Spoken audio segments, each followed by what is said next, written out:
پاکستان کے شہر لاہور کی ہائی کورٹ نے بچوں کی فحش فلمیں بیرون ملک بیچنے کے الزام میں سزا پانے والے ایک شخص کی سزا معطل کر کے اسے ضمانت پر رہا کرنے کا حکم دے دیا ہے۔ ملزم کو ضمانت کے عوض 2 لاکھ روپے کے مچل کے جمع کروانے کا کہا گیا ہے۔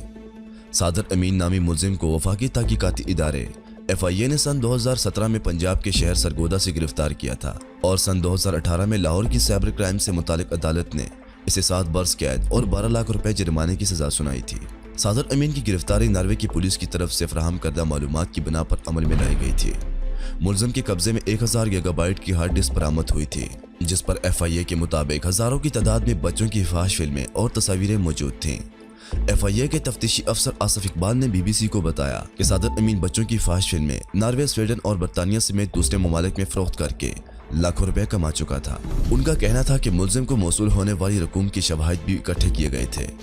آصف اقبال کے مطابق صادر امین کی گرفتاری اس وقت عمل میں لائی گئی تھی جب سویڈن کے ایک شہری لینڈ سٹارم کو ناروے میں بچوں کی فحش فلمیں رکھنے اور بیچنے کے الزام میں گرفتار کیا گیا تھا۔